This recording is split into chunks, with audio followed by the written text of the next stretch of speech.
بچیاں کو ایجوکیشن میں پڑھتی ہیں وہاں تو عورت مرد سب مل کر ایک کام کر رہے ہوتے ہیں، اور وہاں تو کبھی کسی نے کہا کہ یہ بہت غلط کام کر رہے ہو آپ. اور میں سمجھتی ہوں کہ ایسی چیزیں مردوں اور عورتوں کو مل کے نہیں کرنی چاہیے، لیکن اگر دین کے لیے یہی بات کرنی پڑ جائے تو ہم کہتے ہیں ہائے ہمارے دین میں ایسی بے حیائی کی باتیں.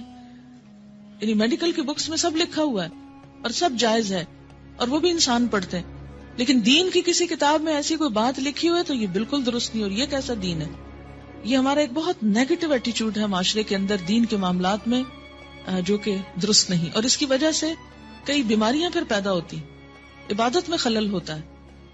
ماں ہونے کی حیثیت سے نہ صرف یہ کہ بیٹی، بلکہ اگر بیٹوں کو بھی کوئی اور بتانے والا نہیں تو بہت آرام کے ساتھ آپ ان کو نارمل وے میں بتا سکتے ہیں، کوئی حرج نہیں. جی ہاں، ہمارے ہاں عموماً یہ تو اسکولوں میں جیسے سیکس ایجوکیشن ہوتی ہے اور بعض اوقات اتنے بھونڈے طریقے سے ہوتی ہے کہ وہ اس کے فائدے کی بجائے کئی نقصان ہوتے. تو اٹ ڈیپینڈس کہ آپ ایک مسئلے کو، ایک پرابلم کو یا ایک چیز کو کس طرح ایکسپلین کرتے ہیں. ٹھیک ہے نا؟ تو خود اپنے اندر پہلے کانفیڈینس پیدا کریں کہ آپ کی نیت کیا ہے ایک بات کرنے کی، کیوں سکھانا چاہتے، کیوں سمجھانا چاہتے ہیں. یہ نہیں کہ آپ خود ساتھ ہنسنا شروع کر دیں اور شرمانا شروع کر دیں اور سب کو ہنسانا شروع کر دیں.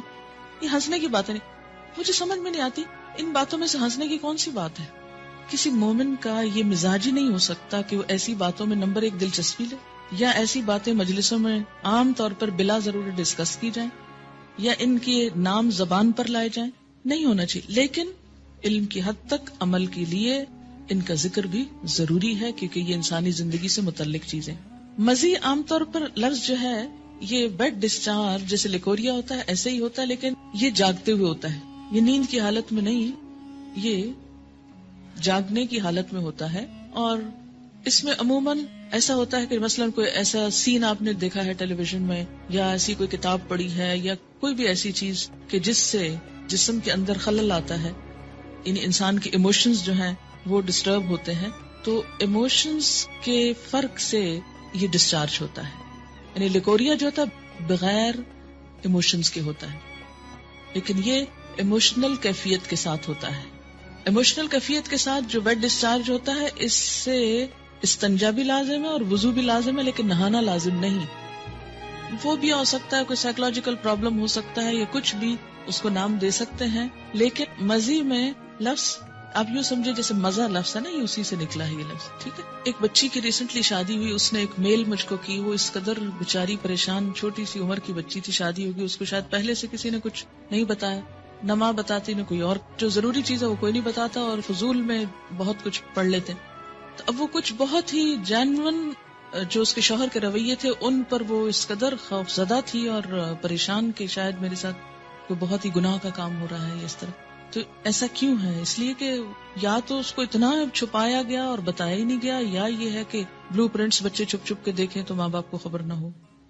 ان رویوں میں بہت نارمل اور بہت فطری انداز میں، نیچرل انداز میں آپ کو بہیو کرنے کی ضرورت ہے.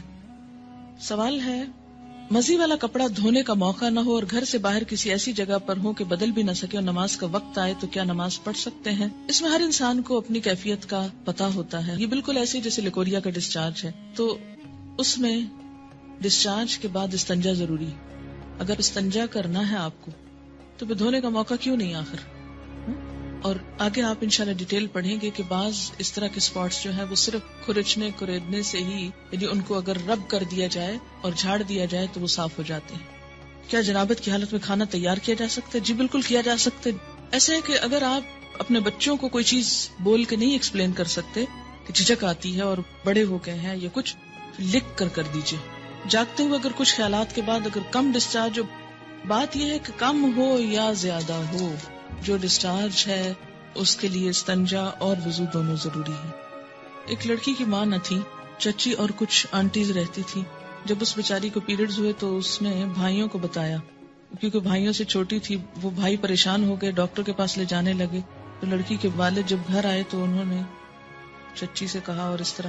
تو وہ انہیں بعض اوقات ایسی چیزیں پھر بہت امبیرسمنٹ کا سبب بن جاتی ہیں نا، کہ جب بچوں کو آپ ماں نہیں بتا رہی جو ان کی سب سے بڑھ کے خیر خواہ ہے، تو پھر وہ کیا کرتی ہیں، سہیلیوں سے پوچھتی ہیں، اوروں سے پوچھتی ہیں، ادھر ادھر سے کوئی ان پہ ہنستا ہے، کوئی مذاق اڑاتا ہے، اور یہ ساری زندگی چیزیں خوف کی چیزیں بن کے رہ جاتی ہیں. تو اس سے بہتر ہے کہ وہ اوروں سے جا کے پوچھیں، کیوں نہ آپ ان کو بتائیں خود۔ ویٹ ڈسچارج میں کیا کپڑے چینج کرنا یا دھونا ضروری ہے؟ اگر آپ کہیں باہر ہو یا آپ کو فیل ہی نہ ہو، دیکھیے کہ اس کیفیت کا تعلق ہی فیلنگ کے ساتھ ہے۔ اگر فیلنگ ہی نہیں ہے تو جسٹ نارمل بات ہے، یعنی بعض لوگ اسٹرانگ ہوتے ہیں اور ان کو چھوٹی چھوٹی باتوں پہ فیلنگ نہیں آتی ایسی، تو ان کو پریشان ہونے کی ضرورت نہیں۔ تو پھر کیا بغیر وضو کے نماز پڑھ لیں؟ جی ہاں، جب فیلنگ ہی نہیں ہے تو پھر وضو کی ضرورت ہی نہیں، پھر نماز بھی پڑھ سکتے ہیں۔